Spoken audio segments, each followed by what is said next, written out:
Hello, everyone, and welcome to the 6th Annual Seattle Business Travel Trends and Forecasts virtual event.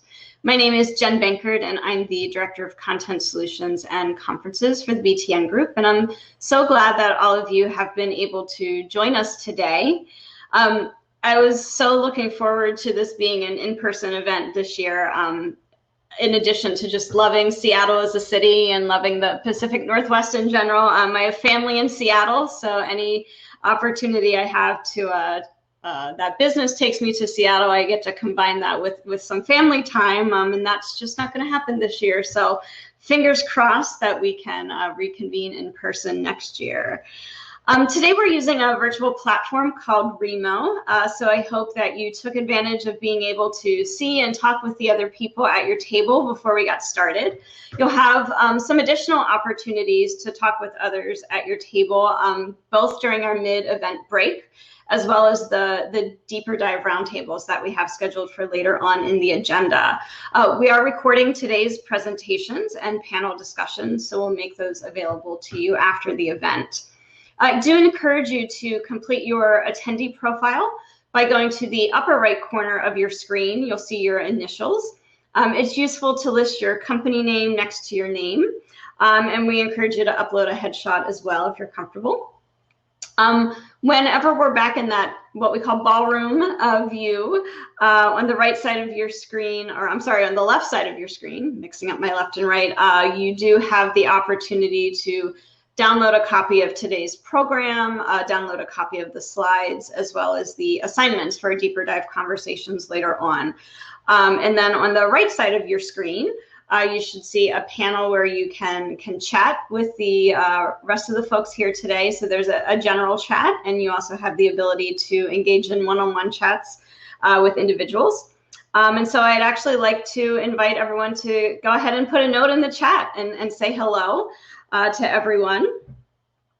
And with that, we're going to actually go ahead and jump into our first part of the agenda. And so I think it goes without saying that the past few months have presented companies with many challenges related to the COVID-19 pandemic, and the future is still uncertain at best. And so we've brought together a group of panelists today who are going to share some examples of recovery strategies, policy updates, and just really what the importance of the travel and meetings manager is as companies establish safe returns to travel and meetings for their employees. So I want to introduce our panelists for this session.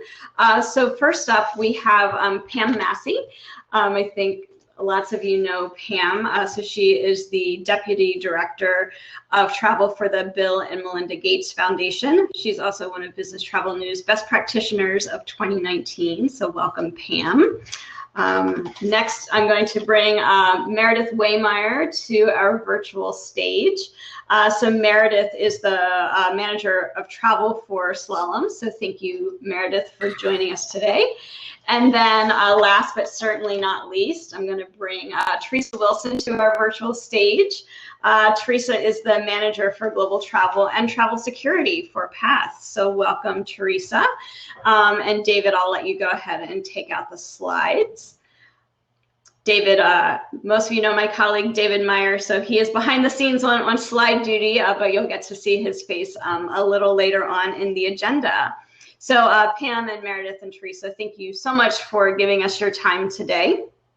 And actually, everyone who's in the audience, I really would encourage you to join along in the conversation. Again, I know that it's not quite the same as being in person, but as we're talking about this, we want to hear from you as well. So feel free to submit questions for our panel using the Q&A. So in that same panel as the chat, if you sort of move over a couple tabs, you can submit questions.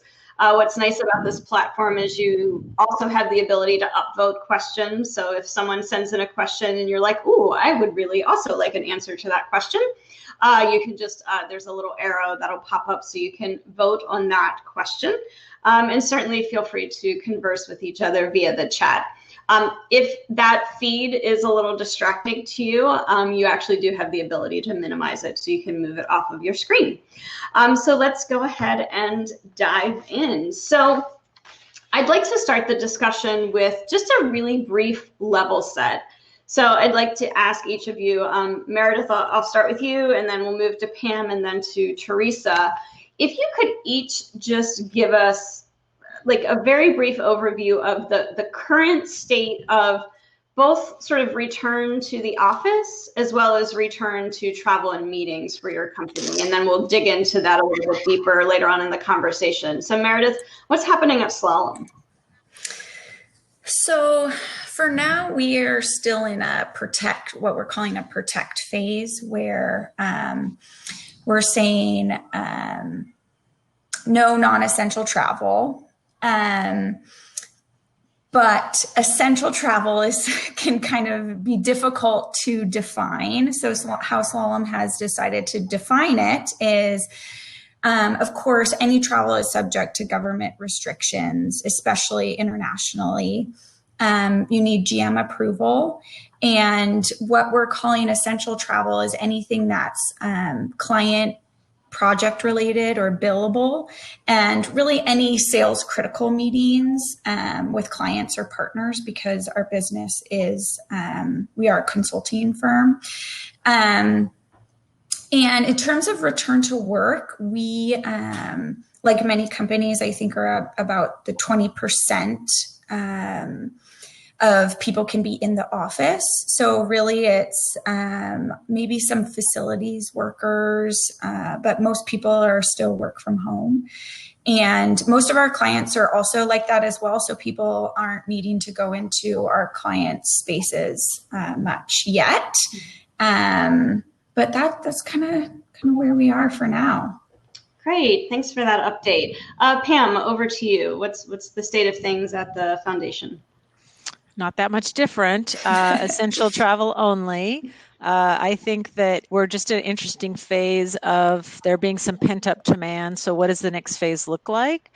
And during this time of basically no travel, we've been creating and formulating what are the criteria when things do start opening up a little bit, and what's the executive leadership buy-in about what we think that is, so that when the requests do come their way, because we're working on this multi-layered approval process, that everyone's kind of on the same page, so it's not the special snowflakes that have the good case versus, a set of criteria. So baseline requirements. And then we're looking to consider, as far as offices, no one's in the office now. What does it look like when we go back? Being really careful about all the protocols and looking at the regional differences of our offices. So for instance, China may open sooner most likely will open sooner than the US. So I'm sure those of you who have global regions are experiencing the same. Great. So, and I definitely want to come back to this whole conversation about how does one define essential travel, right? And how that looks a little different company to company, but also, like you said, how can you sort of then apply that definition consistently? So Teresa, over to you. Give us sort of the current state of things at PATH. Well, not to sound like I'm echoing both Meredith and Pam, but I really am, because we're the same way. We basically immediately went to essential travel only, VP approval is required.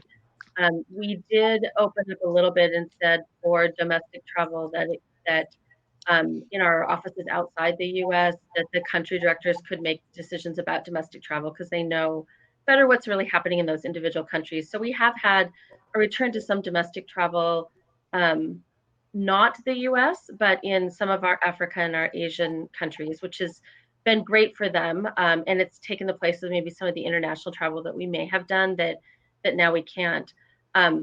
Effectively, though, travel essentially was shut down. 75 to 80% of our travel is long haul international. So we actually can't go anywhere, even if people really wanted to.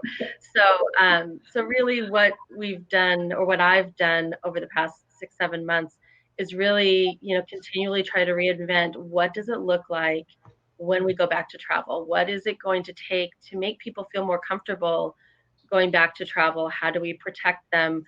What what policies and procedures need to be in place to be able to make that happen. And so I've spent a lot of time really trying to work and refine our pre-trip approval process, which is something that we've always had. So it's definitely kept me busy, and we're just hoping that we can get there.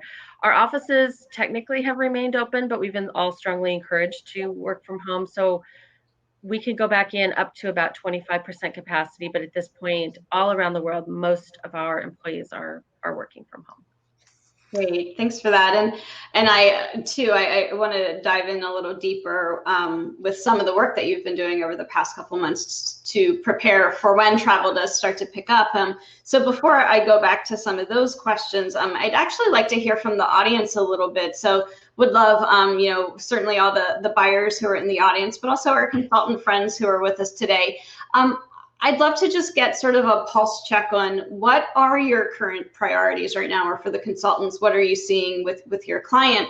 Like, what are your priorities? Is it related to things like Teresa mentioned, really looking at your pre-trip approval process? Are you looking at policy changes? Are you looking at, what Pam mentioned in terms of really trying to define what is essential travel or business critical travel, or whatever sort of buzzword your particular company uses? So if you want to just type some information in the chat and talk to us about how you've been spending your day, or how you've been supporting your customers, I think that'll help give us a sense of what the community's sort of dealing with right now.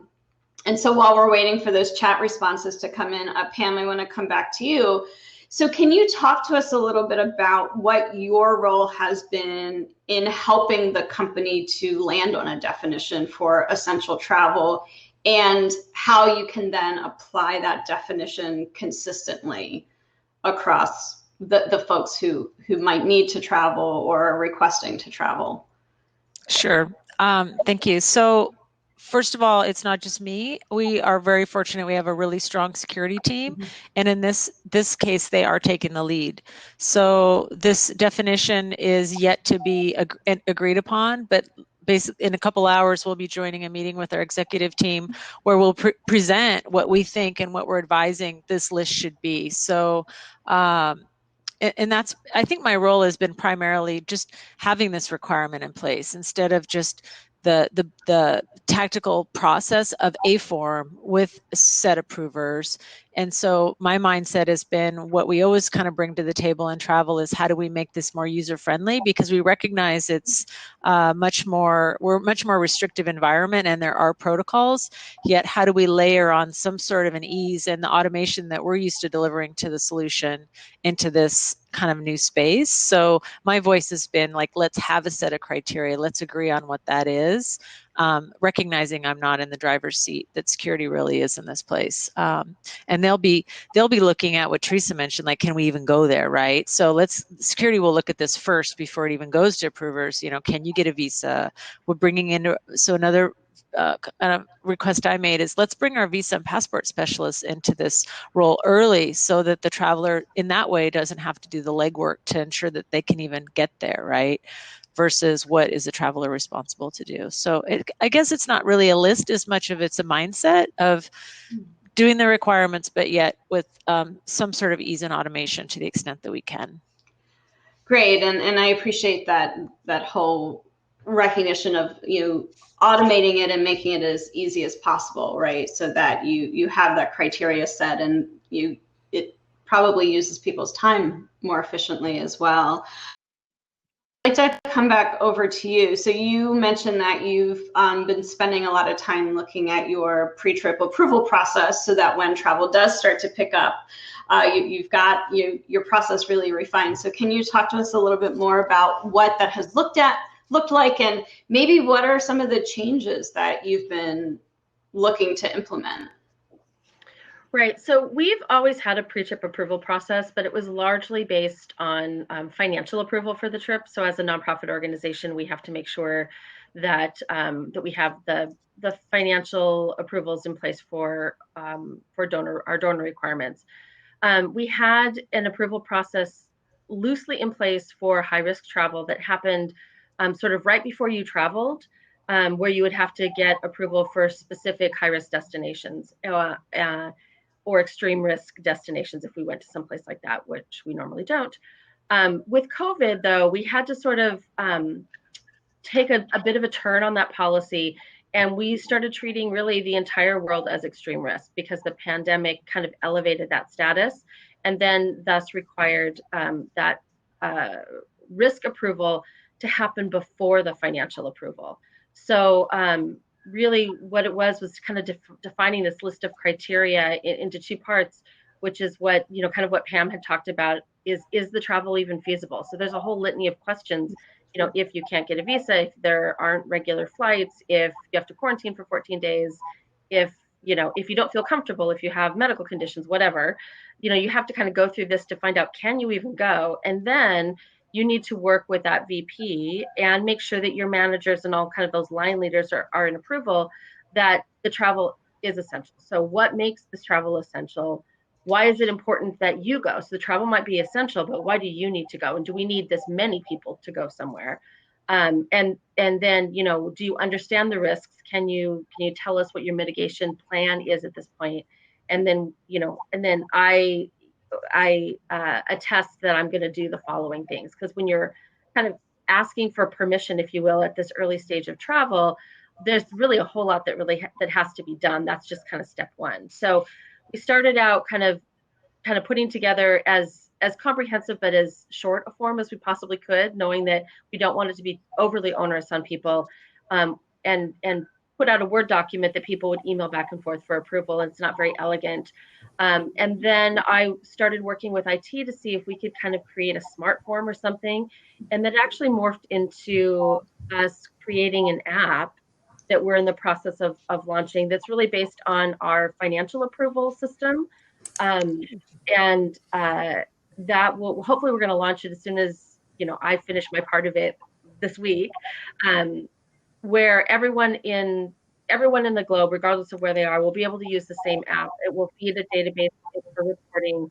And the next phase of that is that we're going to merge it into our existing travel approval system, so that in the future, if we have another type of event, we're going to be able to pivot, whether we need approval upfront or whether we need approval at the end for risk, whether risk supersedes the financial approval, or when we can go back to normal. So it's a little bit different. I didn't expect to be building something at this point, and at this point that even our IT department was like, we're not building anything else for travel. That we should buy stuff. But we recognized we need something right now, and there was no time to shop and see what we could do off the shelf. So I'm pretty excited about that. Teresa, that's awesome. Question, I know I'm not the moderator, but it makes me curious. Like, how are you doing that? So are you able to report on that? Because we're wanting to report to our leadership what wasn't approved, like what's coming in through the spigot that we're saying no to. So travel reporting doesn't typically cover that, right? So our form will be in SharePoint, we'll run lists, but it sounds like there's got to be a better way to do that.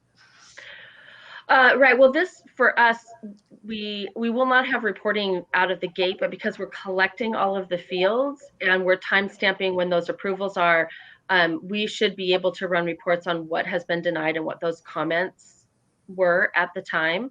And I think that's a really important data point, because that helps to inform if our criteria is right, and help share with our leadership team, here's the criteria you set, here's what's not coming through, should we revisit that? Because it's not a static environment, right? It's dynamic, and the external components are going to keep changing. Right. And even, yeah, and I would say even now what we're doing is, as these approvals get emailed back and forth, they get sent to a central kind of COVID email box that I and my team monitor, and then we transfer manually that information into an Excel sheet, where we're tracking what's been approved and what's been declined and what were the reasons, because we ask, if it's declined, what are the reasons? So that at any point, if leaders are wondering what have others approved or denied, they can go back and kind of see, like, what was the trip and what was the reasoning. They can kind of determine, okay, yeah, maybe this wasn't as essential, or oh, I'm thinking this isn't essential, but hey, I see what that other person was thinking, and yeah, maybe this would classify as okay essential travel. So, so we've long felt that that was going to be an important data point for approvers. We just were looking for kind of a better way to capture it. Yeah. Yeah.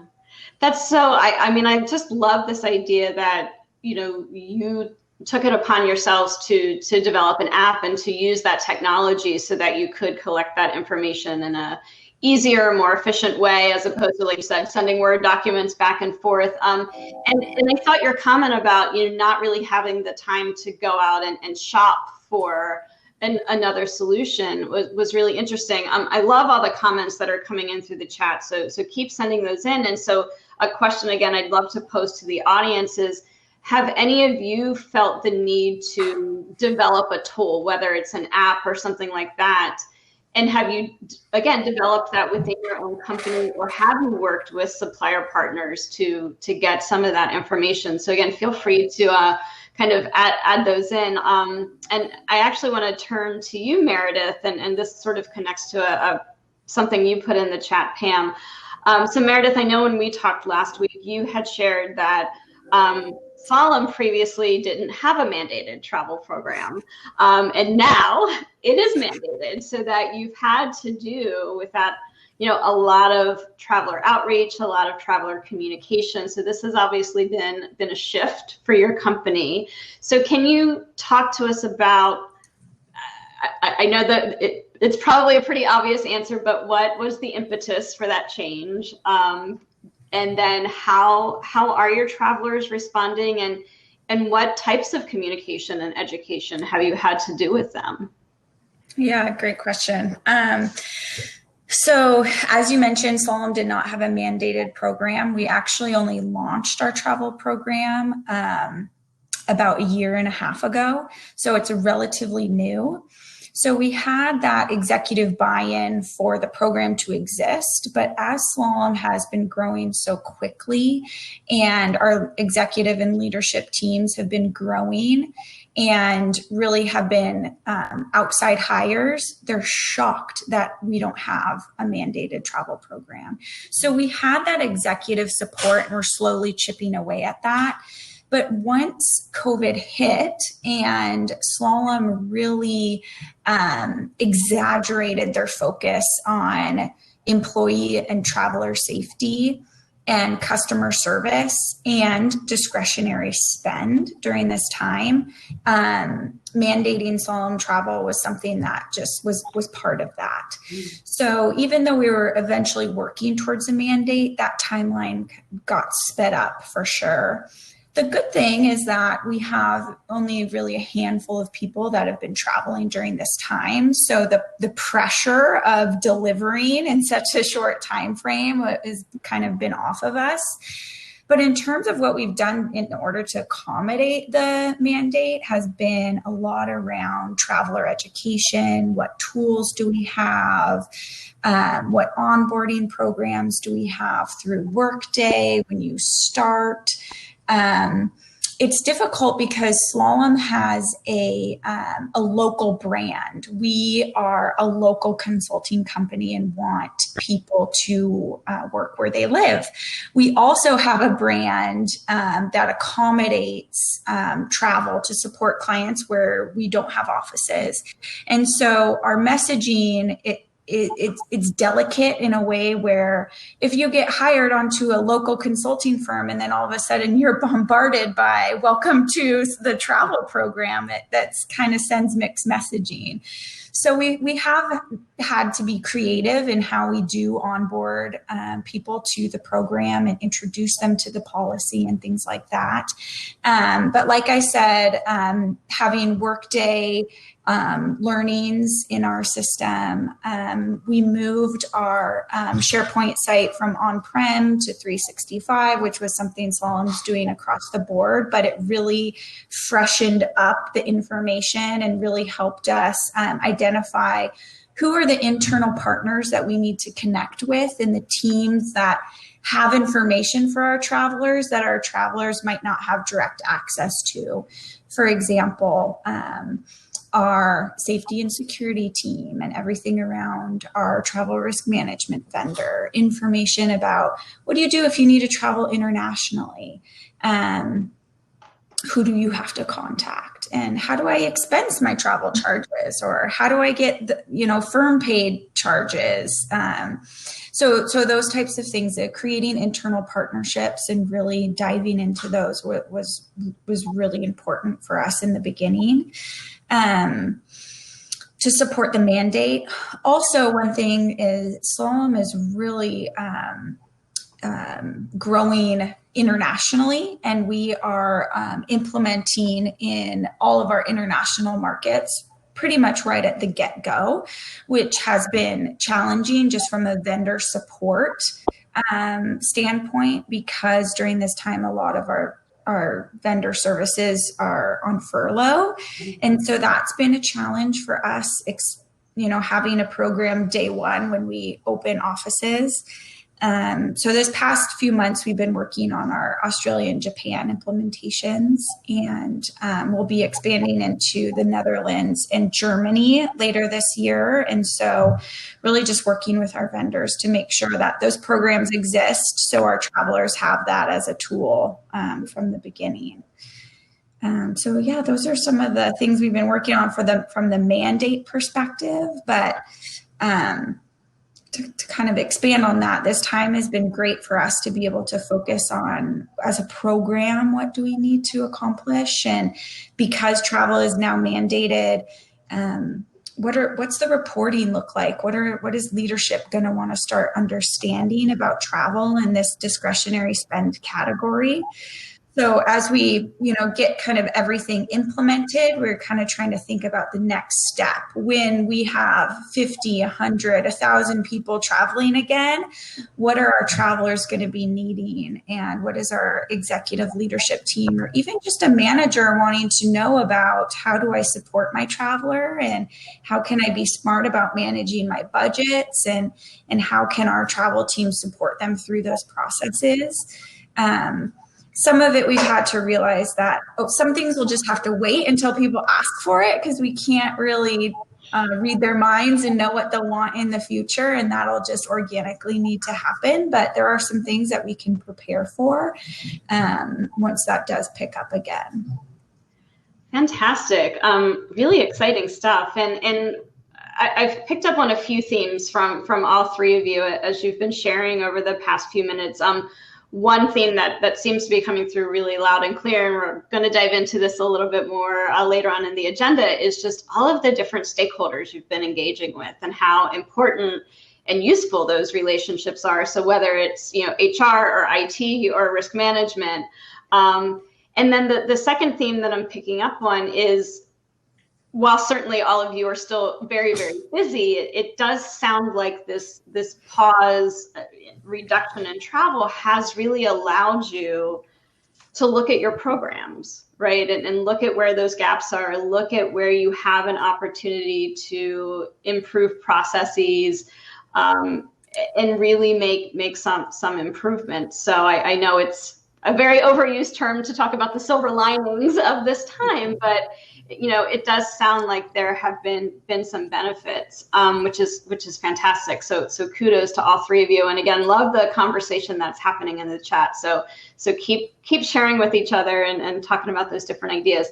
I want to turn now a little bit to the traveler. So, while none of you have a lot of travel happening, there is some. And so I'd love if each of you could share just briefly how your travelers are feeling. What has their travel experience been like? We know that the supplier community has done just an amazing job in a short period of time, really working to enhance health and safety protocols. They're certainly providing lots and lots of information to keep everyone updated. I'm sure it can be overwhelming at times.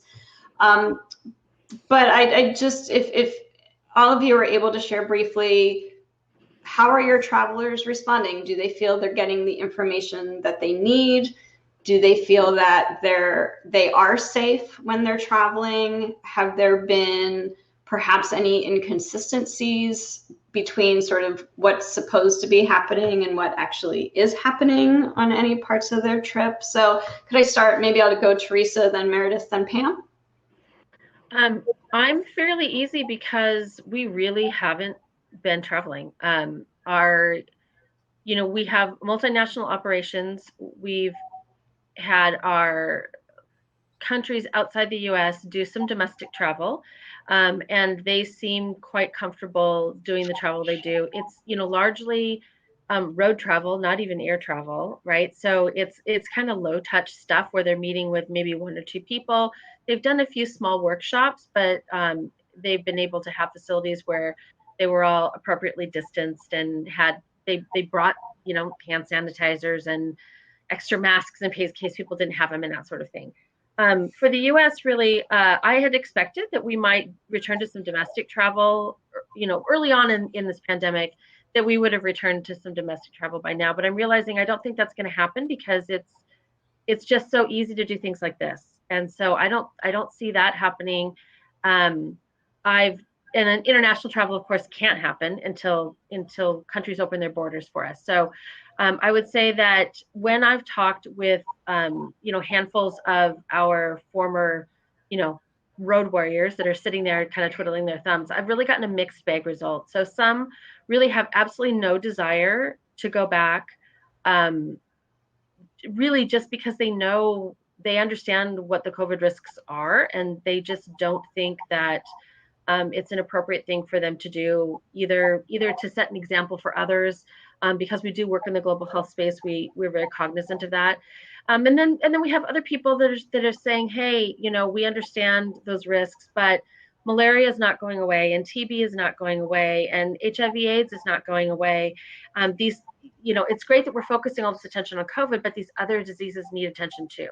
So that's what I found. And I think the only way we're going to be able to make sure that we're doing the right thing is to poll the travelers. And I've been reluctant because you don't want to send out a message encouraging people to travel sort of prematurely or suggesting that we're forcing them in any way. But I think that's the only way that we're going to know if what we have in place is good enough to make them comfortable. And if it's not, what are the next steps that we have to take to try to make people comfortable when they make that decision for themselves to go back on the road?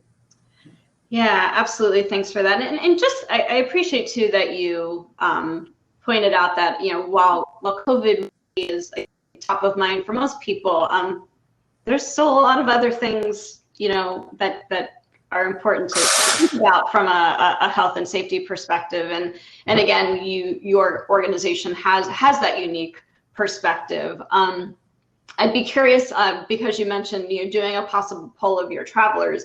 Again, if anyone in the audience or if any of the consultants have been helping their customers do any polling or surveying of their travelers, feel free to share like what types of questions you're asking or what kind of responses you're getting from your travelers in terms of their I guess, first of all, desire to travel, and then second of all, their comfort level with traveling. So Meredith, I know too, I think you had said you have maybe like less than 25 people who are traveling. So again, not a large amount at all, but for those few people who have taken some trips, what's their response been? Well, it's, I guess maybe I have two thoughts on this, how it's been for Slalom. Our customer feedback has always been such an important part of building our program. And the travelers that we have been able to connect with who are either traveling now or not, we're seeing a lot of people that are super excited to get back on the road and some people that are just more hesitant. The good thing is that Slalom has saying that if you don't want to travel, you don't have to travel. The people that are on the road, I think, are on such cool projects. Like if you have an opportunity to go to the GM plant to help them make ventilators, a lot of our consultants are jumping on those opportunities. So in terms of our survey, I would say that more people are more hesitant to travel than are eager and ready to go. But in terms of what we're doing to prepare those travelers, we don't really have a formal structure. We're not giving our travelers masks and, things like that. I think that we have the resources available for them, and always making sure people know that we have a travel risk management support. If they have questions, the resources are available, but we don't really have a formal structure around this is the process of getting back on the plane. This is what you need to do. We do say, like, if you need to follow the rules of the airplane, your air carriers and things like that, but nothing really all that formal about do's and don'ts while on the road. Sure. Do you have any sense for the folks who have reported that are a little hesitant to travel? Do you know if the hesitancy lies in the trip itself and the various touch points along the way, or is the hesitancy more perhaps on the post-trip experience and having to come home to family and think about, again, any potential exposure you've had and wanting to keep the people who are part of your circle safe? Like, do you get any sense of, like, are you able to drill down into that hesitancy at all? Not quite, but that's a great question. I think it's probably a little bit of both. There's still a little ambiguity around maybe what our clients are doing. So what are they being received into? What type of environment are they going to show up to? I think that our vendors and carriers have all been very clear about what the trip experience is going to be like. But I think some of the ambiguity may be more around what's the environment I'm going into, really, once I get there. And just like you said, when I come back, I have a family and all of that. And also a lot of people who even were on the road before saying, I have great tools. I don't want to be away from my family, and I just don't want to go back on the road. Sure.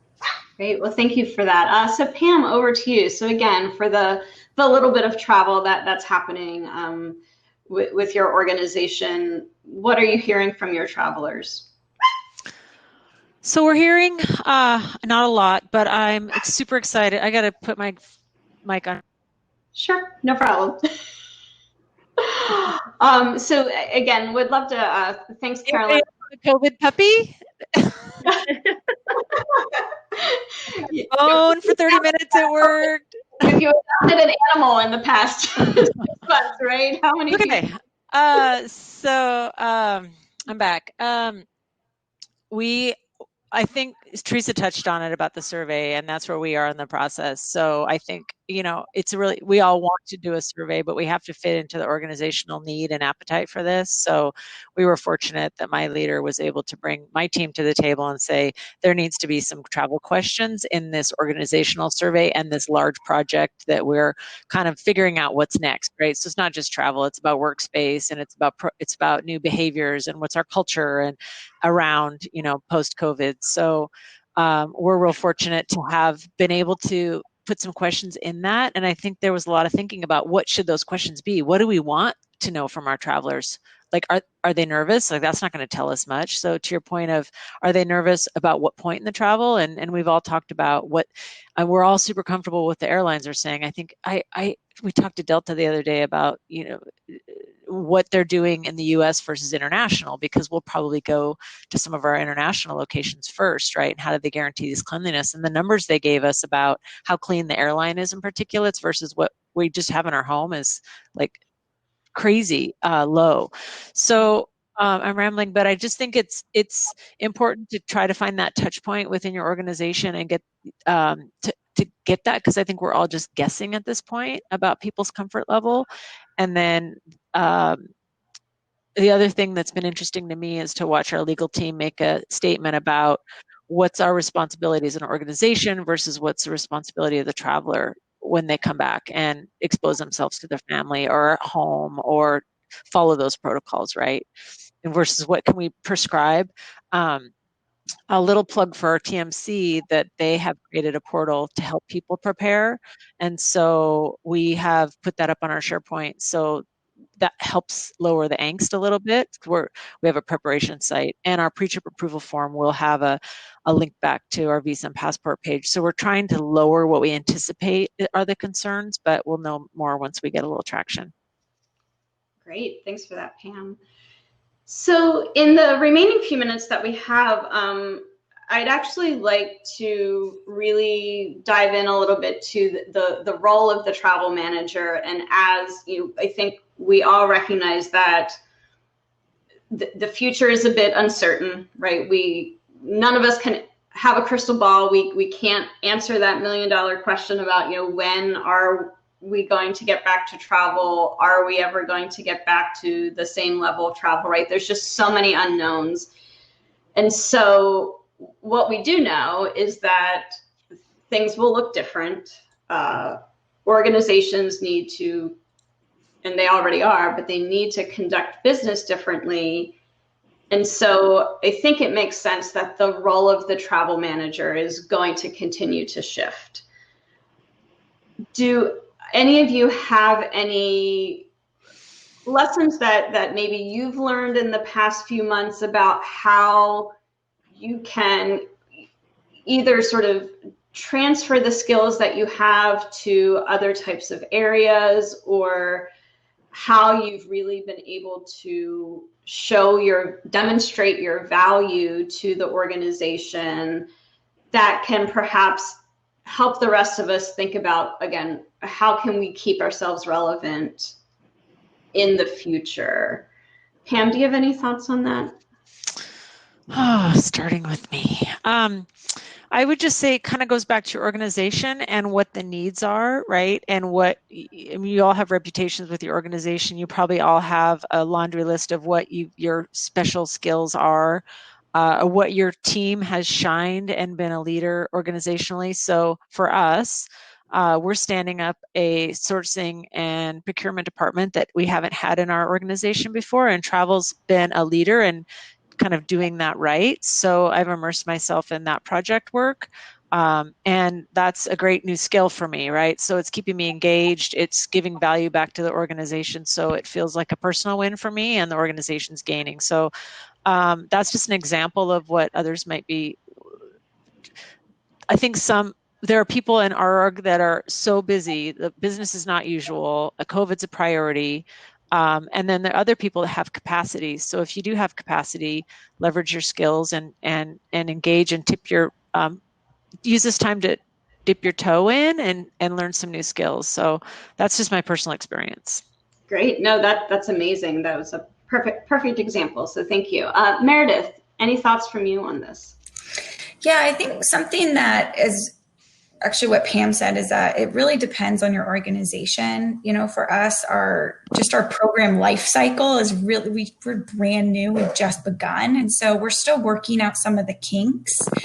And with a program that is so focused on customer experience, something that we've really been able to think about is what is a customer life cycle when they are planning, booking, paying for, expensing a trip, and really looking at where are those touch points and what internal teams are connected to that. And a big gap that we have found is with our AP team and finance team, and really supporting our employees through the payment process. And something that might be kind of out of travel's realm is kind of supporting them in improving some of these touch points with travel that might not actually be our team's responsibility, but something we could help support them on. I think also this time is, it really gives us a chance to see where are our weakest points and what are the services or processes or things have people been asking for, and how can we create change and improvements in those areas. So it has really been a time for self-reflection and understanding how our vendors can support us during these times. Two projects that we were really hoping to be able to do was changing our TMC in our UK office, our OBT, changing our booking tool in our UK office, and changing the our rail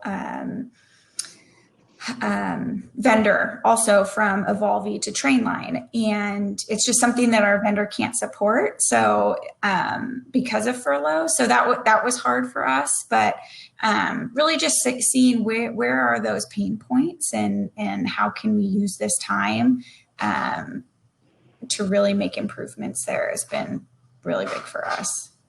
That's fantastic. Congratulations. I echo the skill set of finance isn't always about simplicity and ease, right? So Yeah. go Meredith. Yeah. Absolutely. Great. So Teresa, we'll end with you. Any thoughts on?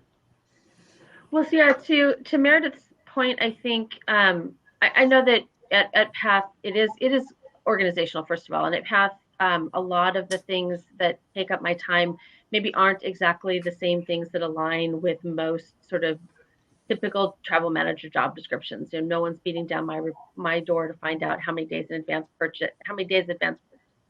we have, or you know, kind of what is our unused ticket rate, although they probably will ask that going forward.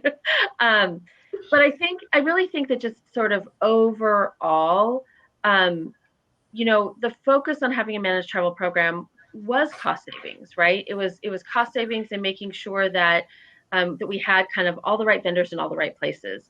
And I do think that we've been moving kind of toward maturity in that space. And what COVID, I feel like, has taught for me is that I need to constantly be asking, what is the point of my company having a managed travel program? Why do they need me? What am I doing? Right? I'm helping negotiate, you know, the best deals for them, but I don't manage their budgets. What do I do? Well, I help support their duty of care. I'm the interference, if you will, or the advocates between the travelers and all these different touch points, like Meredith mentioned, with HR and with IT and with finance, and I am part of the security team, so security in my little group or whatever. And now we have another new leadership team. So we've had a leadership in a small reorg during 2020. And so, you know, kind of being able to let them know what's going on. And I think that's where this role is going. And maybe it's just because I'm more interested in that than, you know, lost savings reports. But I do think that there's value there. So just like, you know, your travel agents and hoteliers and whatever might have to reinvent themselves, I feel like we need to do the same thing. Mm-hmm. And really, that's what our programs are about. Our programs are making sure that the company is getting the best value, however your company or organization defines that, and that we're able to not only, you know, make travel as smooth as possible for travelers, but find a way to keep them safe. I think that's going to be kind of the foundation from which all of our programs are going to build from this point out. So it's exciting for me because I like that whole duty of care space. And I think it gives us opportunity for growth. I don't think you could have said it any better. I think we couldn't have planned it any better to end on that note. So I think that's a fantastic question for everyone to think about, and think about the value that they bring. So thank you for ending on that note, Teresa. Again, great conversation happening in the chat. So I'm glad to see all of you are engaged. So ladies, I really want to thank you for your time. I will give you a round of applause myself, even though we'll get a virtual round of applause in the chat. But thank you again for your time. And so with that said, I'm going to take you all off of the virtual stage, and we'll say goodbye for now and start to transition into our next session. So give me just 1 second to toggle over here. So David, if we could go ahead and bring the next set of slides up. So our next agenda topic is looking at renegotiating your supplier contracts. And so we know that some of you may be looking at this now, some of you may not be looking at it for a few months, but it's something that we probably should all be using this time to think about. And we know that having a solid relationship with your supplier partners really is a key aspect to ensuring a safe return to travel and meetings for your employees. And so we've assembled a top-notch group of consultants each of whom is going to give a 10-minute presentation. What's going to happen is we'll go through 5 different topics, 10-minute presentations each. We're not going to take any questions at this point. We're going to ask you to hold your questions, so jot them down so that you remember. And then after our networking break, we're going to have an opportunity to have some deeper dive conversations into these topics. And that is the time that you will then have the opportunity to ask questions of the various consultants and also share ideas with each other. So first up, I am going to welcome Caroline Mayer up to our virtual stage. So Caroline is the founder and principal consultant for Get Travel Solutions. She's also a past BTN Travel Manager of the Year honoree. And so Caroline is going to talk about reviewing your TMC contracts. So Caroline, I'm going to turn things over to you. Thanks, Jen. And you can ignore my chat question about having video and audio because clearly it turned on. Thanks so much. I appreciate it. Really excited to be here today and enjoyed the first session. We're going to talk about the renegotiating with suppliers, specifically the TMC category. We can go ahead. Next slide.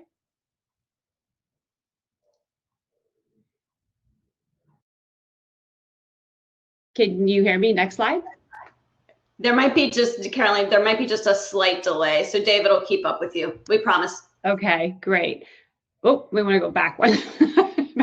Here we go. Okay, so just to set the stage, what is a TMC? That could mean a lot to a lot of different people. So I went ahead and put up Wikipedia's their definition of it, which is to provide an end-to-end user online booking tool, mobile app, program management, consulting teams, executive travel services, meetings and event support, reporting functionality, and more. That's a lot.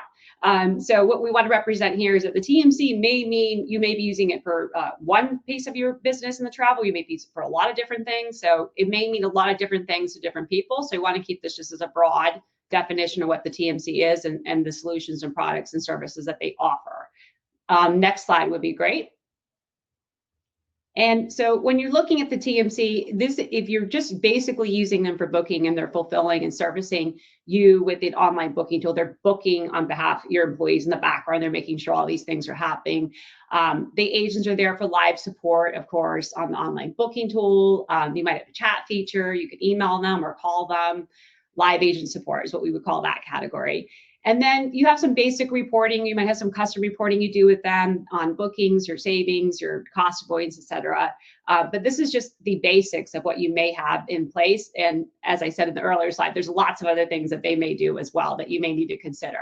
So with that, we'll move on to the next slide. Okay, so what type of agreement do you have with your TMC and your online booking tool? You could have an agreement with your TMC who manages the online booking tool for you. You may have an agreement with the online booking tool which requires a TMC to fulfill the OBT. And then the last question is, well, who services the online booking tool? So ideally, when you have the first one, if we have the agreement with the TMC, they more likely are going to manage the online booking tool for you, meaning the servicing of it. So some folks choose to go in that angle and they have the TMC manage that service, so it's something to consider. And the other one is if you have with the online booking tool, that may be a direct relationship that you wanted to have with the online booking tool for particular reasons, and the TMC is a separate agreement. But at the end of the day, you want to make sure that your online booking tool is your employees are being serviced on the online booking tool, and the TMC can fully support your program. Next slide. What are your requirements? Are you today looking at what you have? Do you have cross-functionally and across all the business units and across the globe? If you're not global, maybe it's domestic, but have you covered the requirements of all your individual stakeholders? We heard a little bit about that earlier when folks were talking about, HR, IT, security, all the different folks we're dealing with. So we want to make sure you cover the folks that are traveling and then some. You may have different traveler types that pop up as you go through this, trying to figure out what requirements you need. So they may be single business transient trips, project or crew travel, candidate travel, which may involve, HR, interviews, et cetera, and meetings and events. You may need payments, like you may want to use one central card, or you're trying to use purchase cards or corporate cards or even virtual card payment solutions. You want to leverage your spend and you want to use the TMC so everything is going through one channel and you're able to negotiate really good deals with your suppliers and get a supplier mix that works and save money for the organization. At the end of the day, you want the employee to have the best experience in terms of the user interface. And if they are speaking to a TMC, they're having a wonderful experience as well. So we're trying to make this really easy for folks to get into the tool, into our managed travel program and book their travel. Next slide. Okay, why renegotiate with the TMC now? Well, other than the obvious, the pandemic going on, and again, earlier in the session, we talked about there's lots of things going on in the world and will continue to happen in the world that are disrupting our what we call normal or new normal. So one, you may have little or no travel going on and you're paying account management services. So you may be getting pressure that why are we paying for these services if no one's going anywhere? Please renegotiate with a TMC. So that may be one reason why you're looking at it. Or you may be paying by the transaction and you can't commit to the levels of transactions that you agreed to. So you came to an agreement with the TMC and said, we will have X amount of transactions for this period of time for the year, and you're nowhere near that based on what has occurred. So you may need to renegotiate because that's not fair to your company. It's not also fair to the TMC. And then at the end, your agreement doesn't reflect your current environment. It's sort of number two, or the post-COVID basic requirements of your company. Now, we talked about that in the first session. So the basic requirements have shifted dramatically. So it's really important that you're focusing on that, the safety of the people and the requirements of the organization that we discussed a little earlier. Next slide. Okay, you've got external forces going on. We've got the pandemic, the economy, election, travel industry's down 95% in revenue. True, a few months ago. Some reporting 80%, various levels, but in general, I'm just trying to give you an idea and a picture of, the industry itself is suffering and we're all in the industry, but understandably from the TMC side, that's going to affect them dramatically as well. And then we're looking at some things taking years to come back from that. So while this is occurring, there'll be mergers and acquisitions that are rapidly occurring with the TMCs. They're buying online booking tools and other tech. So we're watching a lot of this go on and kind of letting it all shake out, while those that were weak and didn't have enough cash are either bought, or some of them may not make it through this. Some of them may thrive. So we're kind of seeing a mix of all the above during this time. Next slide. Okay, your internal forces. So you have mergers and acquisitions that may be occurring at your own company, or perhaps you were acquired by another company. That could have happened. I've had clients and seen this across the board where the executive leadership requirements have changed because their executive leadership actually changed as well during the pandemic. So lots of resources and change of roles they're being affected. What resources do you have? Maybe you had a team of 5 and now you're down to 1, or maybe you're 1 person and now you are being asked to do 10 different categories. So what do you have time for? What resources do you have for you to get this done? And what are your current pain points? Really look at that. What are we trying to solve today? And we can determine what the pain points are and address those effectively. And then overall, what are these gaps in your travel program? Or again, earlier we talked about a number of examples of some of the gaps they're seeing currently due to the pandemic, et cetera. Next slide. Okay. Now, when you're looking at your TMC and you're going out to renegotiate, one of the largest things I say before we even get started is that there has to be a good supplier mix. So does your TMC play well with others? So are they already integrated with other suppliers that you work with that are preferred suppliers for your organization? So that could be airline, hotel, car, technology, et cetera. Meetings and event, the payment certainly. Why that would be a good idea to ask these questions is they may already have preferred relationships with the ones that you do too. And it's a nice match when you put all this together and it works. So they have a solid relationship that's in place and they can easily implement you and get you rolling along. So that's very important. Next slide. What do we want? So here's our type of fee agreements. The first two probably sound pretty common. We've got your transactions, which is most common, and account management, again, most common. We see these float around. So you're either paying by the transaction as occurring, or you're paying a flat fee in some sort of cadence, monthly, quarterly, or yearly. The third, what I say, open book, good luck. Open book, I'm referring to asking the TMC to sit down with you and in a cadence, whether it's quarterly, semi-annually, et cetera, and talk about, here's our revenue, here are our expenses that we planned with you, and this is what we have left over. This is what we're keeping in our margins, and then you are either left with, you know, a rebate to the customer or the TMC, or you're paying the TMC for services. So the open book keeps it really fair and it's very transparent. That's why it's called open book. So we say good luck because not many folks have been receptive to that, although we have found some TMCs that are. So that's a suggestion. Number 4 is prepay. I don't think I need to spend a lot of time on that. People are asking for folks to prepay services. That may be high risk for your organization. It may not. It may be you're able to save and get some folks out the door quickly, depending on what you're doing. And the last is just get creative. Look for a pain swap. So you have pain points. The TMC has pain points. Let's look at where we are together and then try to find these pain points and solutions to make it work. Next slide.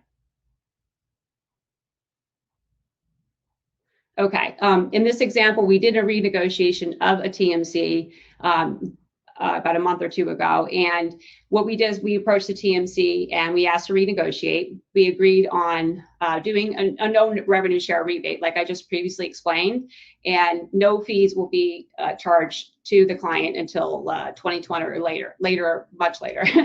And in this case, the TMC would keep all the revenue in their commission. So whatever that we're booking as they're earning revenue, they'll keep that to cover their costs. And then we're going to check in with them each quarter in 2020 to evaluate and modify where necessary. Next slide. You want to find your principles for this post-COVID renegotiation. Is going to start with the win-win on the bottom. It has to work for both parties. If you're approaching this as, you know, you're trying to save on fees or something, and it's, you know, just your focus and not about what's going to work for both parties, it won't work out. So that's very important. And then trust is very important as well. You need to be able to trust the people that you're working with. That goes both ways. Talking about paying for what you consume in the previous example, that's a good recommendation. Try to take that approach and then reevaluate, as I mentioned, adjust and move forward. Next slide. Okay, considerations for you. We're wrapping it up here, coming to the end of my session. So this one's for you.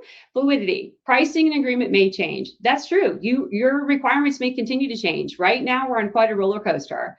And so as things change, be flexible. And some of your requirements may disappear entirely. They were very important and had to be done in the month of May. And by September, we don't need to do these anymore. So be flexible and calm. Have the new focus on safety due to the pandemic. We were always concerned about employee safety, but obviously this has pushed us to the forefront of everything. And some folks are looking at pre-approval tools in terms of getting pre-approval for their travel and perhaps waiting till later. So consider perhaps waiting for the TMC renegotiation, let some time go by. Because of the things we just talked about, mergers and acquisitions, there'll be new technology, new agreements, and new pricing that is coming down the pike. So everyone's working on the same thing. We're all trying to get creative. So let's talk about, next slide, considerations for the TMC. Okay, so as I mentioned in the beginning, there, 95 reduction of revenue equals a reduction in staff. So a lot of them are, TMCs are suffering in terms of the resources that are available. Product development may not be a possibility, so you need to consider that. So you may be coming from asking for like the latest, greatest tech, and you want NDC, you want, direct connects, et cetera, all kinds of things, or you want the tool to do certain things, or the TMC to put a new chat button on. In any case, product development may not be a possibility because they're not spending time and money on that right now. Smaller TMCs may be bought, which again rolls into the mergers and acquisitions part of it. We'll definitely recommend that you request financials and request a roadmap and a previous roadmap. And the note on the last one is because we want to see what they did in previously, how the company is operating when they put out a roadmap, if they fulfilled the roadmap. And the why, and then request the future roadmap to see if anything is on the books and how likely that would happen. And that pretty much wraps it up for my session, Jen. Great, thank you so much, Caroline. So round of applause for Caroline. You'll get to, if you'd like to dive a little bit deeper into talking about TMC negotiations, you can join her table later. With that said, I'm going to take Caroline off of the stage and invite Louise Miller to join us. And Louise is the managing partner for the Americas with Arica Consulting, and she's going to be talking to us about ground partnerships. So Louise, over to you. Thanks so much, Jen. Apologies everyone for not turning my camera on. I had an eye appointment today and my eyes are very sensitive to light, so the dark glasses aren't super attractive. So let's talk about ground transportation. We'll stay on the first slide here for a minute or so. The road has been long. Demand is returning. That's the good news. Let's talk about this category overall, not just the COVID specific points. And as we think about renegotiating our supplier relationships, let's talk about supplier relationship management in general, and some of the elements that are top of mind for buyers. You know, unlike the TMC category, where most global companies have one or a handful of TMCs, with ground transportation, most of you are dealing with hundreds of suppliers across the world. So navigating the return to travel with such a broad category has some tricks to it. Let's move to the next slide. As I mentioned, this is an extremely diverse category. And we look at this category in two segments. First off, where the traveler is the passenger, we've nicknamed that segment Drive Me. And with meetings and business travel on hold, there's not a ton of negotiating happening in this category, in this part of the category, but it is important to understand where you might need to adjust service requirements and elements, and also commercials, just to be ready for the return of travel. I think the biggest issue with this part of the category is that there's so many independents and very loose affiliations with global networks across the world. Contrary, if you look at the next slide, the other group of services are distinguished by the traveler as the driver. So we've nicknamed that category Me Drive. So obviously there's a condensed group of players, and rental car is the biggest part of this segment still. And the rental car companies did a great job early on, because rentals really never stopped, to establish standards quickly, get some really good customer feedback on those standards, and really, because of the global nature of the key players in rental car, we're able to comply with standards across the world and drive comfort up across travelers and drivers that want to use those services. So in the meantime, there are other categories in Me Drive, but obviously rental car is the most significant to most of us. Let's move to the next slide. Okay, great. These are just some of the standards that we see across many different categories. And with car rental in particular, as I mentioned, there was early adoption of these standards. And I think that given the diverse supply base in the Drive Me part, those companies have done a great job too. And obviously government regulations and recommendations come into play and help us all. And the purpose of all of this, let's move to the next slide, is to for demand to return in this category. Now, this is from the public Tableau dashboard that Boston Consulting Group publishes. And the good news is that as early as June, 58% of respondents said they were ready and willing to participate in group transportation. And 52% were okay and ready to do ride hailing. You know, I think ride share is a little lagging, but these are very good signs of demand, and this was back in June. So today, we're definitely seeing demand come back across many parts of the category. You know, many people are driving instead of flying. Many people are being driven instead of being piloted. And so I think ground transportation is a category that is changing very, very rapidly to meet the demand. But as promised, let's talk a little bit more about what was happening before the pandemic. Let's go to the next slide. So in 2018, we had some pretty big technology-related actions, and some of them were large companies, making predictions and making investments in changing this category forever. Will companies like Apple actually produce cars, or will they focus on software? Will driverless taxis be as used as much as what Tesla announced back in 2018? I think not quite, but definitely movement in that direction. It's also quite interesting to talk about how long it can take to swap out a car rental company's fleet. Before COVID, and now a lot of companies retired fleet early. So replacing fleet with autonomous vehicles or driver-enabled vehicles, which are partially autonomous, I think that's actually going to happen sooner rather than later.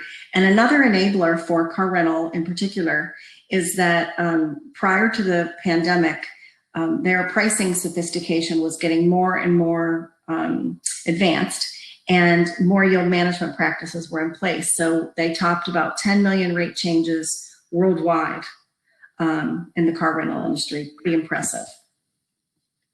Let's go to the next slide. We also talked a little bit about some of the major investments and acquisitions that were happening. Obviously, Six deployed some new digital strategy in 2018, a brand new app and a new look and feel, and a mobility versus rent-a-car strategy. Enterprise also bought Dean, which has been great moving forward. Also, there have been partnerships. Avis and Hertz began to provide fleet to Lyft and Uber. Interesting partnerships. And then we started to see the rise of global taxi services apps such as FreeNow and GroundScope to compete with the likes of Uber and Lyft. Next slide, please. So when we talk about what happened this year, we all know that pricing is very volatile. We see great deals if you book far in advance and there's more supply than demand. The minute supply tightens up, we see dramatic increases in price. I've personally rented more than 8 vehicles and have had rental vehicles over 40 days during the pandemic. And I can tell you that I experienced a wide variety of pricing options during that time. And also we see some limitations on one-way rentals, not always available like we're used to.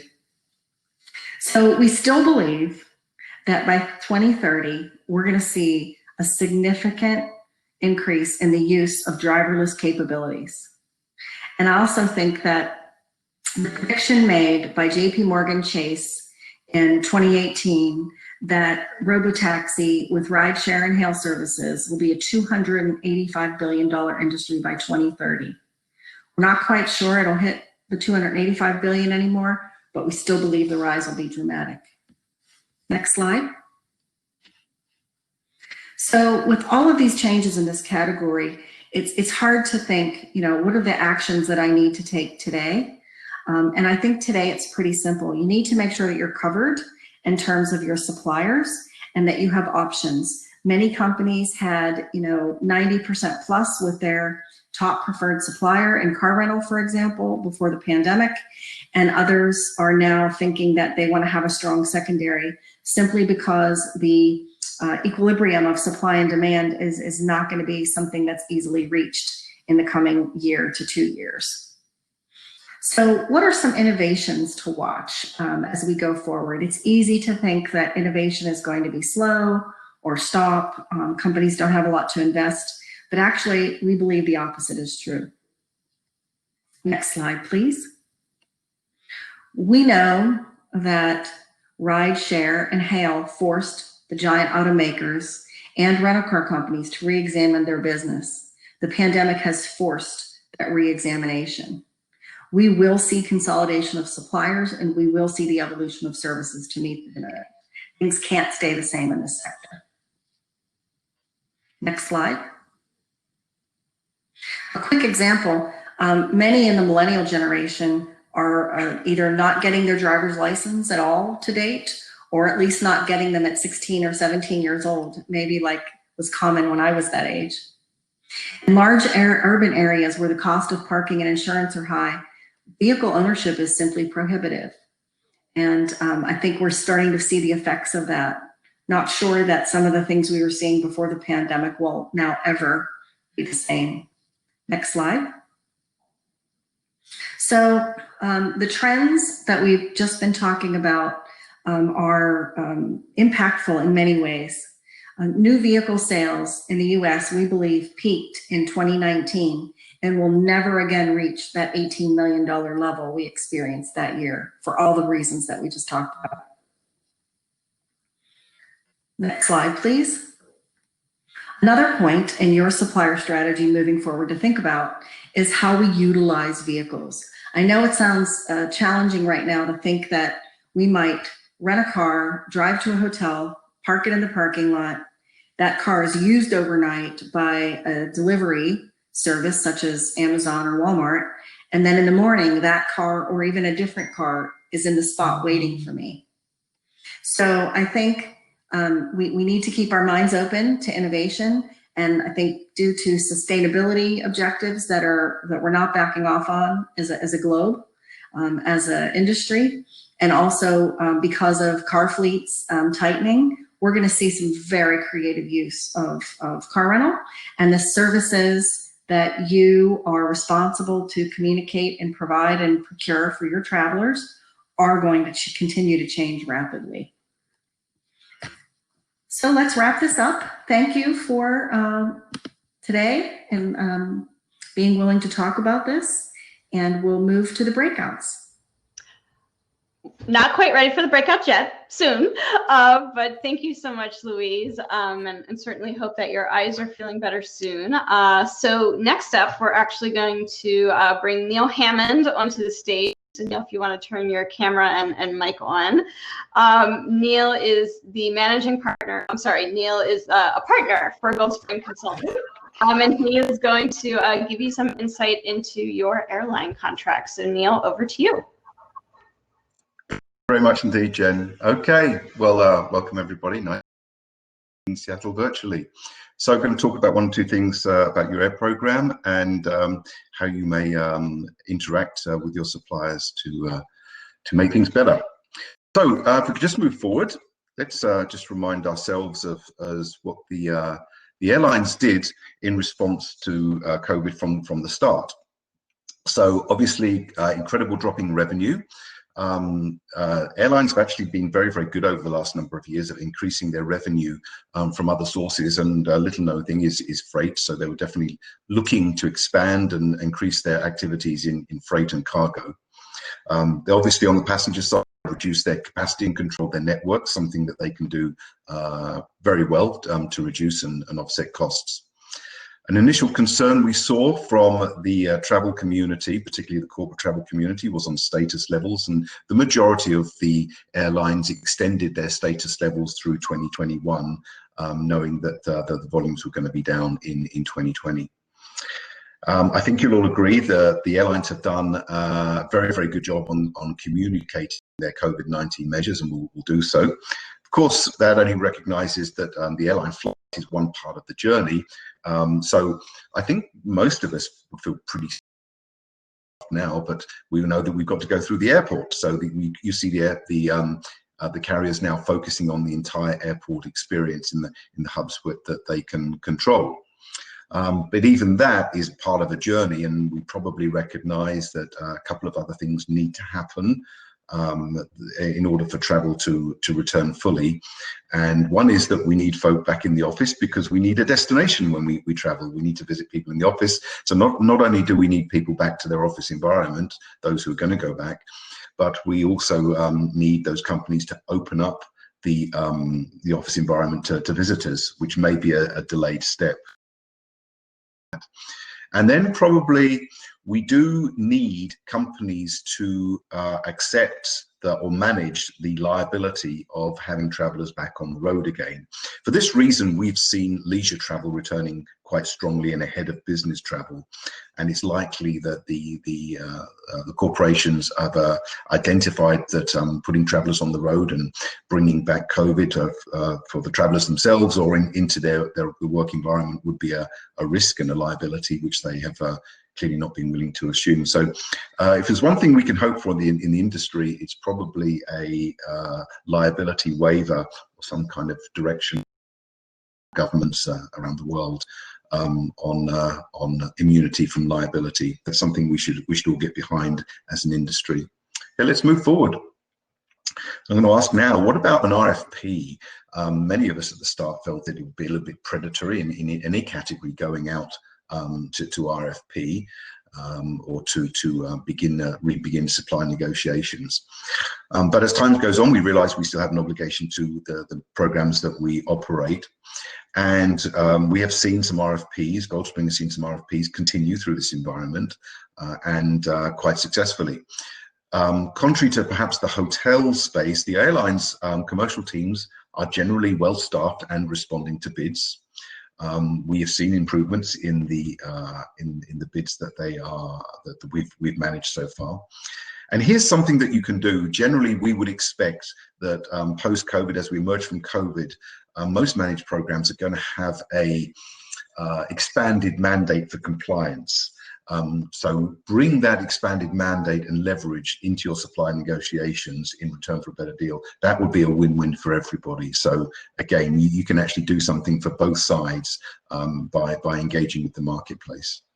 There are also going to be opportunities in all programs that exist currently, gaps and improvements that need, and there's no need to wait for those for COVID to be over to address those concerns. We move forward, please. So in the RFP environment, what about volume? You say, well, the news is that for the moment, the airlines have been working on 2019 data.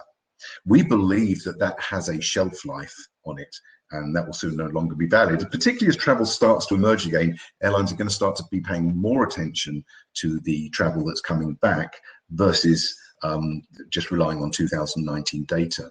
So here's the thing, if you're considering RFP or engaging with the marketplace in some form, then any delay may mean going to the marketplace lower and perhaps less attractive spend profile than doing it now, where you're more likely and more able to leverage 2019 volumes. So consider this, if you don't want to use the 2019 volumes now, when will you likely be able to go to the marketplace with 12 months of historical data that is as good as what you had in 2019? And the answer you may come up with is somewhere in the region of 24. So think about that. Okay, well, this was going to be a short talk because I think air is probably one of the categories that changed the least in terms of the commercial relationship. But then, of course, this change fee waiver came out and saved the day of something to talk about. So the change fee waiver happened, and we've seen the major airlines in the US waive those change fees, those $150, $175, $200 change fees. It's been on domestic and in some cases regional flights. Why has that been? It's because the airlines can't impose this on their codeshare partners. So, for example, on a flight to London, operated by BA, American can sell the ticket, but they can't waive BA's change fee, not without talking to the partners first. So I would expect those conversations to be already ongoing behind the scenes with the JV partners, and to see whether these really is permanent, as it's been announced in some cases, or temporary, is to look for how quickly we go out and expand the change fee waiver into the international networks. Okay, that for me will be a key observation point. Let's move forward. So why have the airlines done this? Change fees represent about 1.5% of their global revenue, so it's not insignificant. But at the moment, in the current environment, they were waiving those fees pretty much anyway. They're not providing cash refunds. Let's be clear. It's a change fee waiver. You've still got to purchase the new ticket. Or use the funds towards the new ticket. There's one airline that is also actually accounting or providing a voucher for the difference as well. So we believe that folks will start to book earlier, and this will generate cash flow for the airlines as an obstacle is removed from the buying consideration decision cycle. Let's move forward and we'll talk about advanced purchase. So do we all believe that waiving change fees will stimulate more advanced purchase? Well, we do. Even for the managed travel program buyers, the business travel buyers who tend to purchase later, there's still a component to the decision-making decision, which is based on how sure we are that we're going to take the trip. And now this has removed one component of the obstacle of the implications of cancelling a trip. So we believe that advanced purchase patterns will change, right? Let's move forward. We buy earlier, we're going to change tickets more, right? Now, I know a lot of travel programs out there at the start of COVID, March, April timeframes, were dealing and really diving into the unused ticket management process, right? And wasn't that a lot of fun? And I suspect many of you have got still a mountain of those tickets and value to be consumed. So that was a one-time exercise, and we can do one-time exercises, but now with the change fee waiver in place, this is more likely to become a process that needs to be continually managed. So if there were holes in the process off with, when we picked this up and took a closer look at it in Q1 time frame, then now is the time to fix the pinch points in those process. Also make sure the process is staffed properly. We would hope that a lot of it is automated, but we know that there's going to be some resource need to be applied to that process. Think about the policy as well. Okay, so remember, we are waiving the change fee, but that doesn't mean to say there won't be ad collects and a large amount of cash flow and unused ticket management out there, and policy should be considered and set accordingly, and the appropriate communication travelers on what to do and how early to book. Think about how this may change the TMC relationship as well. A lot of TMCs were providing activities which were rolled into, they weren't charging for directly the fees, or the cost was rolled into other transaction fees. Now the weight is going to be shifting much more on managing unused tickets, much less new ticket issuance. So the dynamics of the TMC financials will change, and expect to have to go through a renegotiation there. And of course, with more change activity, there's going to be more search activity and more GDS activity, and somewhere along the line behind the scenes, perhaps there's a change in the relationship between GDSs and TMCs, and perhaps those costs have got to be recognized and spread out somewhere. So look at those as well. Okay, so let's move away from our favorite topic, and let's see what else is happening in the industry. Well, we know after the previous cycles of economic downturn, shall we say, which happened after, let's say, 2001 and of course 2008, that in the ensuing period we saw there was more mergers and acquisition activity in the industry. So at the moment, we've seen American firm up its relationships, its code-share and dealing relationships with Alaska and JetBlue. But at the moment, it's too early to really talk about mergers and acquisitions. We've seen even an IAG acquisition of Air Europa be put on hold. Nobody's really sure exactly now what they're buying, what networks are going to be left in place, and what company valuations may be. So remember, these acquisitions, these mergers have normally taken place after the recovery has happened, or when most of it has occurred. So expect a lot of consolidation of mergers and activities. Some of it, some airlines may just be left to fail, and the other players will move in to fill up the market space. And also take a look out for some of the government-backed airlines. Maybe there's some more government funding required of some national airlines. And also some of these airlines, particularly the Middle Eastern ones, are also acquiring large stakes in some distressed carriers around the world. So you may want to look and see if any of that activity increases. Okay, what else about the industry itself, if we can move on? The industry health. Well, if this COVID thing had to happen, it happened at probably the best prepared moment for it. We've just seen 5 years of record profits for the industry. Remember that 50% of the profits in the industry over the last 5 years have been generated by North American, read US airlines. So you need to be aware of which airlines are in a good financial standing or not, which of your partners may risk default or bankruptcy. I'm not going to certainly name any names at this point, but a point to look at their financial health and pay particular attention to Asia and Latin America. That seems where some of the more at-risk carriers are residing at the moment. So just to give you a brief checklist on what we spoke about. If you want to engage in the industry via an RFP or other means, don't delay, because you can use data. Right? When you go to talk to your partners, bring along now a forward-looking back to travel plan as well on what your company is doing. We don't know the full effects of the change fee waiver at the moment, but do observe and the impacts of that on your purchasing habits and how that may affect the inventory that you're buying with the airlines. And do monitor the financial health of your key partners. And with that, I'll turn you back to Jen and look forward to talking with you in the breakout rooms. Fantastic. Thank you so much, Neil. So I'm going to have Neil go ahead and turn his camera and mic off. And I would like to welcome to our virtual stage our next presenter. So if we can go to the next slide, David. So I'd like to welcome Hansini Sharma, who's the practice lead of corporate travel with Aquas Consulting Group. So Hansini is going to talk to you about your lodging sourcing. So always a hot topic this time of year. So Hansini, over to you.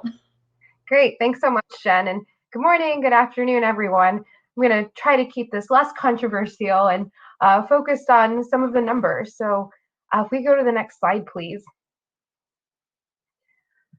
So I'm a very numbers-oriented person, and I like to keep things very basic. So we're going to go back to the 1, 2, 3s of renegotiating supplier contracts in a pandemic, something I think none of us have done before. So I wanted us to talk about 3 things that we should be thinking about as we go through these supplier contracts, particularly in hospitality, given where we are right now. One is expectation management. Neil actually just mentioned this briefly, that hospitality has been impacted very differently than air or any of the other categories we're talking about today. 2, data analysis. So we do this every year with our hotel RFPs. But maybe let's think about different ways to be looking at our data analytics. And finally, your policy review. So let's jump in. If you go to the next slide, please. Now, let's focus on the chart to the left. What you're seeing here is the average daily rates of US-based hotels after 2 specific shocks in the United States. So the lighter purple line at the top represents the terrorist attacks on September 11th in 2001, and the darker purple line represents the financial crisis of 2008. Both are tied to their respective years in September, the one in 2008 relating to Lehman Brothers. I want to talk about the 2001 trend that you see here. People were really nervous to return to travel after the September 11th attacks because they were fearful of their safety. So you can see that ADR dropped for almost a year before it started picking back up again, which took a few more years after that. Now, with the financial crisis, it took about 18 or 19 months for us to hit rock bottom with average daily rates for hotels, before it took several more years for it to come back to normal. In that situation, people were concerned about cost. It was too expensive to travel, and we were looking for alternative ways to continue to have business meetings and see our colleagues. What's interesting about the situation that we have now is that it's a combination of both. We're concerned about safety, and we're concerned about financing in many industries. The other thing is that we don't really know how long this will last. So we don't really have a good gauge on what that bottom point is for the hospitality industry. So what does that mean for you when you're renegotiating your supplier contracts? In the past, it's been pretty routine. I was a sourcing consultant myself a number of years ago, and there's kind of a process you follow. You look at all of your data, you look at where your travelers are going from prior years, you confirm that everything aligns to business goals moving forward, and then you enter into an RFP process and start negotiating. But now that's going to look a little bit different. So I want you to start thinking about what you can expect and managing your own expectations as you engage in this process. First and foremost, the process may be significantly altered due to changes in hotel operations.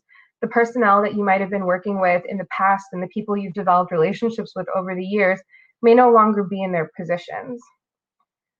Also, hotel offerings and rate flexibility have been altered a lot, because in the past, where hotels may have had the opportunity to, concede on some things or offer you some things for a different rate, those options are not there because revenue management for hotels looks very different than it used to, just from the cost of operating and also anticipated revenue management. And finally, some properties may no longer be open. When you think about where your travelers are going, oftentimes you have the larger cities like Seattle, New York, Dallas, Chicago, LA, San Francisco, things like that, but you might have had smaller locations as part of your portfolio. However, some of those properties are often ones that solely exist based on business travel. And if they haven't had that type of travel and your travelers aren't back on the road yet in the same way they have been, those properties may no longer be open and you might have to rethink your strategy. If we could go to the next slide, please. So let's talk about the data analysis next. First and foremost, let's talk about spend. Now, every year when you're going through your sourcing process, you're looking at where your spend is concentrated. Where are the cities or destinations that your travelers are going to? Which hotels are they going to? Which properties are they staying at? But now, this might be a good time to take a step back and look at that pesky little thing that none of us love, which is leakage, and see where your overall aggregate spend is going. Do you have an opportunity to bring some of that back into your program? Could you be working with your suppliers differently in your negotiations, saying, hey, I have travelers coming to your property, and we imagine that this is going to continue, hopefully, when we return to travel, but they're booking outside of our platform because they're finding different rates. Start having those conversations more candidly, because at the end of the day, your goal is the same as the supplier. You want to make sure that the hotel wants to make sure that you're staying with them, and you want to make sure that you're getting the safest and most cost-effective experience for your travelers. So this is a different way of looking at something and using that information to negotiate in a way that you might not have in the past. Next is your destinations. Typically what you're going to do, and you're looking at your top destinations. If you have over X number of room nights, typically 100 or so, you're just negotiating a certain number of properties in that destination. However, given everything that's happening in the world right now, this would be a good time for you to take that data and work with your business partners to understand if those destinations still align to your business goals. Perhaps there's new goals and there's new strategies in place that might require your travelers to go somewhere different once it's safe to travel again. You might not have data for that, but you might need to start considering what that would look like as part of your program. And when you're looking at maybe chain level negotiations, perhaps you need to be adding in destinations that haven't been there in the past. And finally, forecasting. This has been a really hot topic, I think, across all categories. But the question is how do you know what you should be looking at? Should you be looking at 2019 data? Should you be starting from scratch? I think there's a lot of different opinions out there. In hospitality in particular, I think the trailing 12 months data is going to be the most indicative data for you moving forward. It's a little bit short term because we don't know what will happen in the next 12 months. But since it's September and realistically March was when everything kind of came to a halt, that'll give you 6 months of data from last year and 6 or so months of data from this year to understand and balance out where your travelers are going. While spend might not be the biggest indication, if there has been any type of activity, you might see, okay, there's an increase in travel to Dallas, for example. So maybe that's an area that we should be focusing on. It'll also give you insight into understanding which parts of your business are traveling, how frequently they might be traveling, and allow you the opportunity to kind of reach out internally and perhaps to the head of a business unit and ask, what do you think is going to happen? We see that this is the pattern and the trends that have emerged over the last year, not necessarily in pre-COVID times, but a combination. What do you anticipate? And you can take that information and use that in your conversations with your suppliers. Can we go to the next slide, please? And finally, policy review. So this is a topic that we've all touched on. With hospitality in particular, there's been a lot of talk about what do the standards of safety look like in a hotel. And while there hasn't been anything specifically published that all hotels have to adhere to, your company will likely make decisions, or you might be leading the discussion on what you think a safe hotel looks like. What that means is you need to share that with your travelers. So you need to be looking into your policy and updating it to make sure that they know what to expect when they're traveling. If your hotel is required to have contactless experience from the time the hotel to the time you walk into your room, that should be included in your policy as something that your traveler should expect. And if that experience is not what actually happens when your colleague is on a trip, you should know that and be able to have that open dialogue with your suppliers. Additionally, traveler tracking is more important than ever. So obviously you want people to be mandating or using the mandated tools.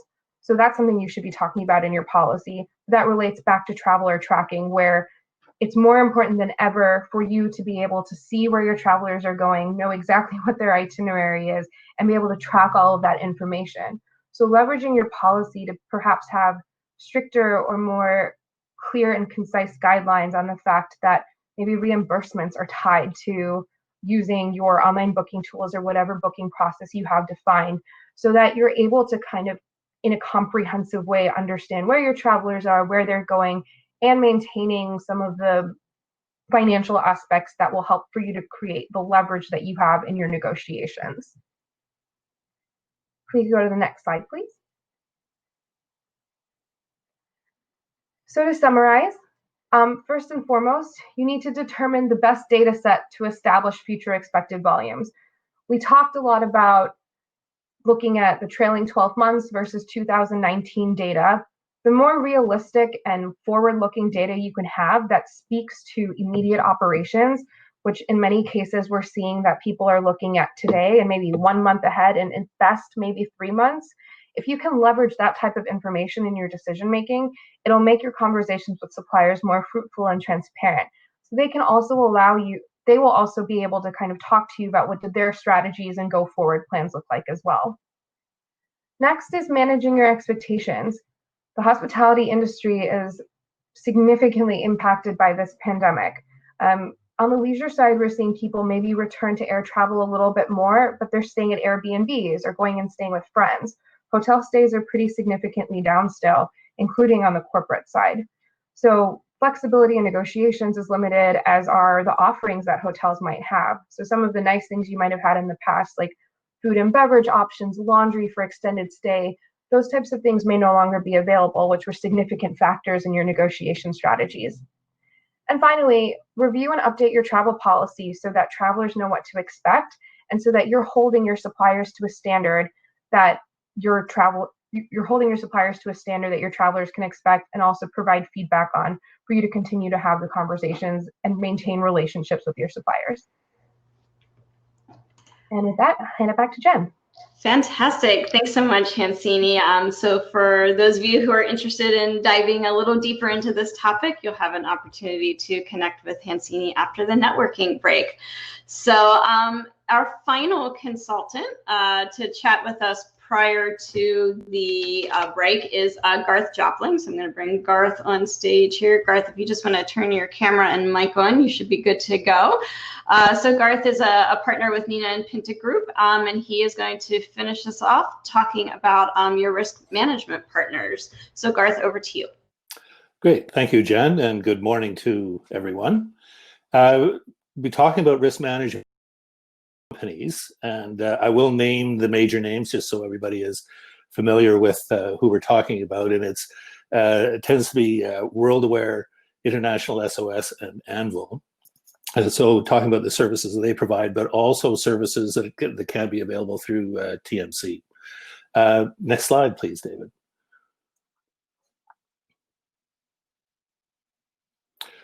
So risk management firms were affected very similarly to TMCs insofar as their pricing model was based on the level of travel that was occurring. And as that level of travel dropped, as we've seen the other speakers note, their pricing model was affected dramatically as well. Next slide, David. So some of the factors that have affected travel and therefore risk management, we've heard the same figure, 95% drop in travel over 3 months.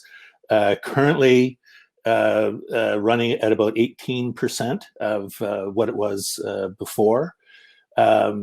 Return to office is a major component of the decision to travel, as we've heard from other speakers. If you're not capable of meeting with your clients at their premises because their premises are closed, then not a lot of reason for travel. And as we've heard, a lot of the new technologies are picking up the difference in that. Widespread quarantine restrictions, as we've heard, are a deterrent to travel. We are expecting a second wave. Boris Johnson in the UK and here in Ontario, we're seeing an uptick and hoping that it doesn't turn into a second wave, but kind of fearful that it could occur. And so overall, traveler confidence is running at less than 15%. Next slide, David. So what would drive renegotiation of a contract? Well, first, obviously, is contract expiry. You would need to deal with this. And also, obviously, because of the pandemic, the changed business conditions. So are your requirements changed? Are you traveling to new destinations? One company on a previous session here talked about, they're in the food processing industry, talked about how rather than meeting at hotels in larger urban centers, now a lot of their travel is directly to their plants. And so they've got a new set of hotels. So it's kind of an expansion in the one area of the destinations that they might travel to, or more likely a contraction in the number of destinations and the concurrent reduction in travel spend. David, next slide. So renegotiation implies sole sourcing, but it really doesn't matter whether you decide to go to market to find a new supplier, or if you want to continue with your current supplier. So the first, if you do, is you're going to have to determine if that's appropriate, and it could be appropriate if you've had a recent sourcing action with a full market assessment, bearing in mind that the market has changed. So if they've had acceptable past performance, what is their model like now? What are their staffing and resources? Because those may have changed in the way that we have heard with other industry suppliers. And in the past, if you were able to negotiate acceptable pricing, that could be a good launch pad to renegotiate because you're already on a firm footing in that sense. David, next slide. So, in any sourcing action, a structured approach is recommended. So, creating a multi-step sourcing process and determine who are the stakeholders that you want to engage here. And so clearly the travel department, assuming there might be more than just yourself, the risk department, HR is going to be involved in this. The facilities group could also be involved here because, as we'll see soon, where risk management firms largely in the past and in the start after September 11th focus on international travel, now because of the effects of the pandemic within countries, domestic travel is coming into play as well. So your local facilities will have good information and should be looped into this process. So identify and document your requirements. What are your specifications? What are your objectives? So you're going to want to ask who at this point is traveling. Where are they going? That's going to help determine what type of service you need.